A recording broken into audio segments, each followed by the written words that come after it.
বাংলাদেশে এমন মেলা এর আগে হয়নি কখনো। এটা ফুটবলারদের মেলা। লাল সবুজ জার্সিতে প্রতিনিধিত্ব করার স্বপ্নে জাতীয় স্টেডিয়ামে হাজির ৪৩ ফুটবলার, যারা অংশ নিয়েছে ফুটবল ফেডারেশনে আয়োজিত ট্রায়ালে। প্রবাসী বাংলাদেশি ফুটবলারদের এই ট্রায়ালে অংশ নিচ্ছে ১৪ থেকে ২৭ বছরের খেলোয়াড়। ৫২ জন অংশ নেওয়ার কথা থাকলেও এখন সংখ্যাটা ৪৮। তবে এখন পর্যন্ত নিবন্ধন করেছেন ৪৩ জন। বাবা মা বা অভিভাবক সহই ফুটবলাররা এসেছেন ট্রায়ালে, যাদের লক্ষ্য একটাই, হামজা শমিত ফাহমিদুলের মতো জাতীয় দলের প্রতিনিধিত্ব করা। অনেক ভালো লাগতেছে, আর আমার অনেক কনফিডেন্স যে আমি বাংলাদেশ রিপ্রেজেন্টেশন করব in the future. Yeah, I'm feeling excited and I'm happy to be here.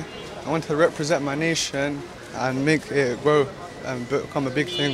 I do have the ability, and I feel like you guys will see across the 3 days who you think will be good enough. And I'll put the work in, hard work, and we'll see what happens. Inshallah, I'll get in. আমি certify আছি, আমি বুঝি ও খুব ভালো opportunity আছে আমরা সবার লাগি। আমরা 50 মানুষ আছেন, আমরা BFF আমরা একটা অপরচুনিটি দিছেন। আমরা সব সাইরাম বাংলাদেশের লাগি হেলথম Sairam.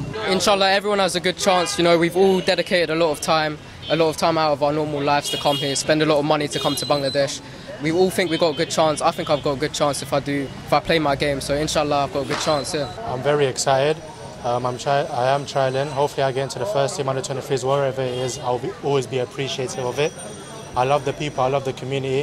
Hopefully I can get my spot, inshallah, and show the nation what I can do. খেলোয়াড়দের মতো স্বপ্ন দেখে গর্বিত হতে চান মা বাবারাও। সঙ্গে প্রশংসা বাফুফের এমন প্রতিভা খোঁজার আয়োজনের।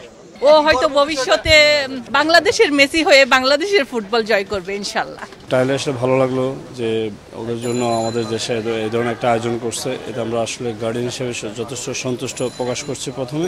Well, inshallah, we're here for him to be selected, so it'll be up to him tomorrow and the next few days to put the effort in on the pitch. So they'll be then depending on the coaches how they feel, what they're looking for. ওরা সবাই excited কালকের জন্য, ওরা try করবে, ওরা best দিবে, ট্রায়ালের জন্য best do their play their best.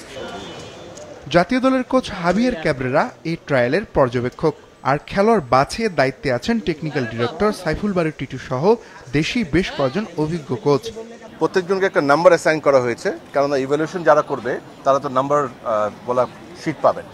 And apart from that একটা ওরিয়েন্টেশন সেশন হয়েছে, ওনাদেরকে ব্রিফ করা হয়েছে যে ওনাদের কী হবে, আগামী 3 দিন কীভাবে হবে, কারা থাকবেন, what is the result, what is the output we are considering, সেগুলি ব্রিফ করা হয়েছে। যদি ভালো পারফর্ম করতে না পারে, but he still wants to prove his word, আগামীতে যদি আসতে চায় অফকোর্স আমরা চান্স দিব। আমরা তো ফেডারেশন, আমাদের দুয়ার যারা ফুটবলের সাথে থাকতে চায় তাদের জন্য সবসময় খোলা। জাতীয় স্টেডিয়ামে ফুটবলারদের এই ট্রায়াল হবে শনি থেকে সোমবার। তবে কয়জন ফুটবলার বাফুফে চূড়ান্তভাবে বাংলাদেশ অনূর্ধ্ব 17 ও 23 দলের জন্য বাছাই করবে তা এখনো নিশ্চিত নয়।